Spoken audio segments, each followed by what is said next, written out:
میرے بہن آپ حضرات نے سیرت کا مطالعہ کیا، بہت مبارکبادی کے مستحق ہیں۔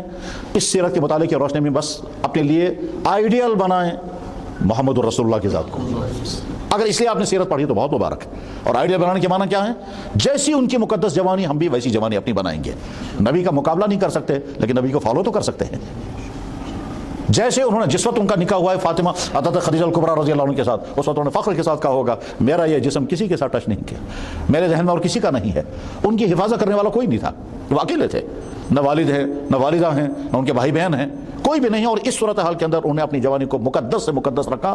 اگر ان کی جوانی میں کہیں ذرا سا کوئی داغ لگا ہوتا تو وہ لوگ جو آگے چل کر ان کے مخالف بنے ہیں وہ تو اچھال اچھال کر کے کہتے کہ آپ کی جوانی ایسی تھی، آج آپ نبی بن کر ہمارے سامنے آئے ہیں۔ لیکن کبھی کوئی انسان آپ کا مخالف سے مخالف کافر بھی یہ نہیں کہہ سکا کہ آپ کی جوانی میں یہ داغ ہے۔ ہاں یہ تو کہتے رہے کہ وہ مجنون ہے، مگر اندر سے ان کا ضمیر خود ہی کہتا ہوگا کہ مجنون تو ہے نہیں ہے۔ وہ یہ کہتے رہے کہ راستے سے ہٹا ہوا ہے، مگر اندر سے ان کا ضمیر خود ہی کہتا ہوگا کہ راستے سے، لیکن جو الزام وہ لگا سکتے تھے وہ نہیں لگا پائے۔ کیوں؟ ذات مقدس کی جوانی پاکیزہ ترین جوانی تھی۔ آج کے جوان کو اپنی جوانی بچانا آسان نہیں، بہت مشکل ہے۔ اور اسی لیے اللہ تعالیٰ شاہ نے حضرت یوسف علیہ السلام کا ایک عجیب واقعہ بیان فرمایا، جس کو آدمی سوچتا ہے کہ اللہ نے یہ کیوں واقعہ بیان فرمایا۔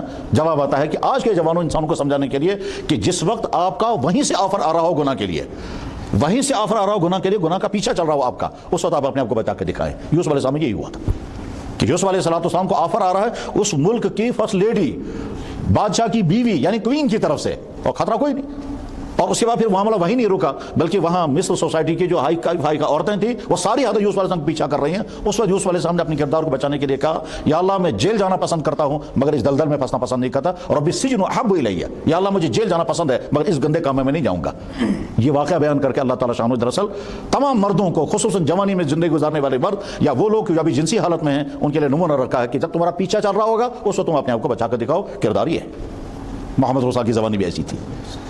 تو لہٰذا آپ نے سیرت پڑھی ہے، سیرت پڑھتے ہوئے پہلا چپٹر تمام وہ نوجوان جو جوانی کی زندگی گزار رہے ہیں اپنی جوانی کے لیے نمونہ محمد رسول اللہ کی ذات اقدس کو بنائیں۔ فلم اسٹاروں کو نہیں، کرکٹروں کو نہیں، وہ لوگ ان لوگوں کو نہیں ہے جو صبح کو مردوں کے روپ میں شام کو عورتوں کے روپ میں آتے ہیں، ان لوگوں کو اپنا رول ماڈل نہیں بنائیں گے جن کے راتیں گندے کاموں میں گزرتی ہیں اور جن کا مشن ہی ہے لوگوں کو گندے کاموں کی طرف لوگوں کو چلانا۔ وہ نہیں، ہمارے لیے آئیڈیل محمد رسول اللہ کی پاکیزہ جوانی۔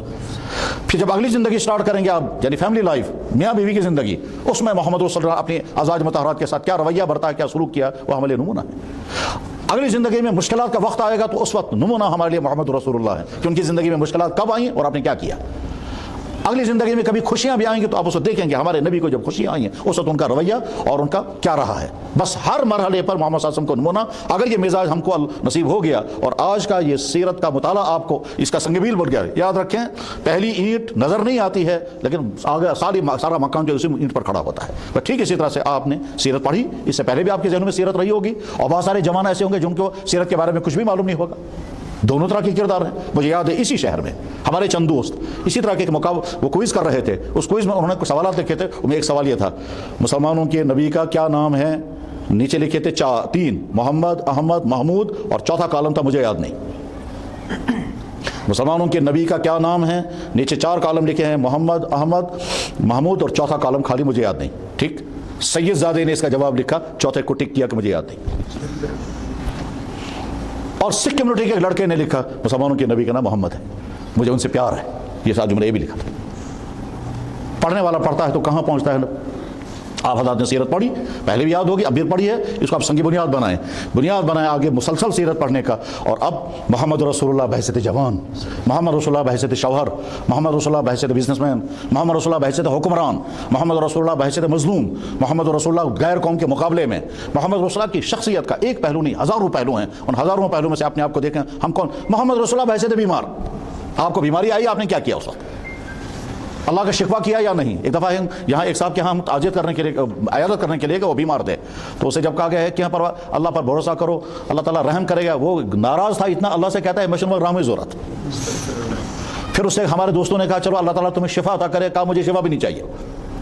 پھر ایک صاحب نے کہا کہ چلو اللہ تعالیٰ تمہیں ایمان ہی عطا کرے، دمن ہے مشن میں ایمان کی ضرورت۔ اتنا وہاں سے نکل کر کے ایک اور آدمی کے پاس گئے ہم، وہ کینسر پیشنٹ تھا اور آخری سٹیج میں تھا، مجھے اچھی طرح یاد ہے، میں نے ان سے کہا کیا حال ہے، کہ لگا اللہ کا شکر ہے۔ کھانا کچھ کھا پاتے ہیں، کہ لگا 2-3 لقمے مشکل سے اتار پاتا ہوں، اس میں بھی اللہ کا شکر ہے۔ کہا یہ بچے خدمت کر رہے ہیں، کہا ہاں بہت خدمت کرتے ہیں، اس پر بھی اللہ کا شکر ہے۔ کہا نیند آتی ہے رات کو، کہا تھوڑی سی آتی ہے، اس پر بھی اللہ کا شکر۔ 5 سوالوں کے جواب بھی اس نے شکر پڑھا۔ اور وہ کیا سنا، وہ کہتا تھا مجھے یہ بھی ضرورت نہیں، یہ بھی ضرورت نہیں۔ تو محمد صاحب بہتے بیمار، بیماری ہمیں بھی آ سکتی ہے، گھر میں بھی آ سکتی ہے، اس وقت ہمیں کیا کرنا ہوگا؟ اس وقت ہمیں کیا کرنا ہوگا کا مطلب، گھر میں بیمار آتا ہے، ایک بیٹا کہتا ہے خدایا کار کیسی، اور ایک بیٹا کہتا ہے میرا خون بھی اس کو لگے، میری کڈنی اس کو لگے، کردار دونوں سامنے آتے ہیں۔